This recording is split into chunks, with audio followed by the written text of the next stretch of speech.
Inside Health continues. I'm Mark Alyn, along with the insane Darrell Wayne. Our guest is Michael Hackard. He's a super attorney. That's a designation he's earned. And the book is called Alzheimer's, Widowed Stepmothers and Estate Crimes. Let's talk about a couple of things. So I have a feeling that my caregiver that I've hired and who's isolated my mom, or a stepbrother, even a brother, and I want to hire you or another attorney to go after them. How does that work? I mean, how do you make a decision, a determination if, this is a case that has merit or not? Mark, the first thing I would say, kind of go through a checklist for you and see if you could gather a good deal of information yourself. Now, a lot of times you can't, because if there's isolation, the caregiver won't let you even in the house or apartment. But you look for unpaid bills. Sometimes it's pretty extreme. Utilities are shut off. Look for checks and unfamiliar signatures. You can also look around. Oftentimes items are gone from the house. So, and you just look for some of those markers. If you can't get to the markers, oftentimes people will hire an investigator, and that's just something we've gotten more involved in recently, and I've spoken before a group of California licensed investigators suggesting certain things. If you can get information there, then the next steps for a living relative are difficult, because we have standing issues. In other words, who can bring a lawsuit? And people are presumed, the elder is presumed to have capacity. And so even, let's say, an aggrieved son has a difficult time bringing a lawsuit because of that presumption of capacity. Mm-hmm. There are kind of some ways we can get around that, but it's a tough thing. And if somebody has $100,000 or $100 million, does it matter?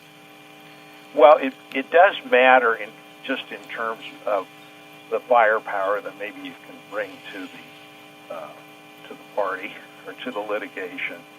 And at $100,000 at stake, it's tough. I mean, just the amount of money that it takes to hire a lawyer, or oftentimes we do things on contingency fees, but it's tough to have a contingency case where the elder is alive and is being abused while, it's living. Better if they're dead?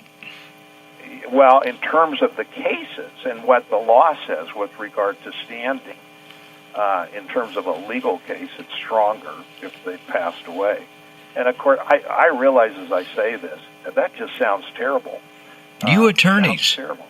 No, I know, and it sounds like, well, we made it up, but we didn't really make it up. I mean, it's the issue of standing, and my heart goes out to, and I do everything I can within my own power to make those challenges while someone is living, to make them effective. I can just say, though, from experience, long experience, it's a difficult task.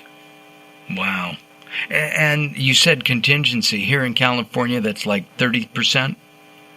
Well, anywhere from usually on a contingency for on behalf of, say, a conservator or someone who is impaired, it's 1/3. But oftentimes a state and trust litigation is up to 40%. Gotcha. But it's still worth it, because if it's just a few $1 million, it's still a lot of money.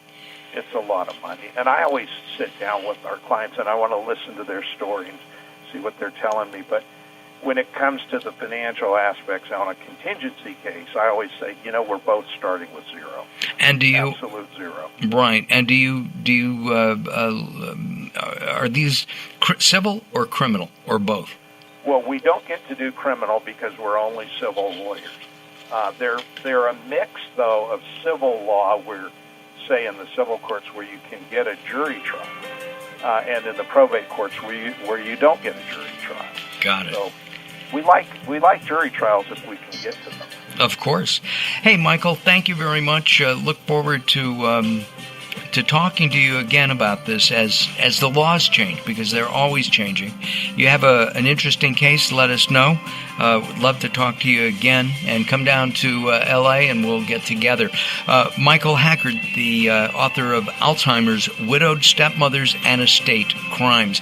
I'm Mark Alyn. I thank Daryl for everything he does for us. Thank you, sir. And I thank you very much for tuning in. Share us with your friends.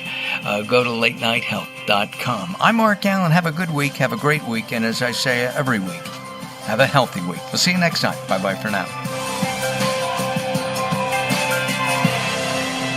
If you're listening to Late Night Health right now, you're part of the growing target of baby boomers we're serving. Hi, I'm Daryl Wayne, producer of Late Night Health, inviting you to join the Late Night Health family. If you have any business targeting the growing boomer market, Late Night Health is the ideal advertising vehicle for you.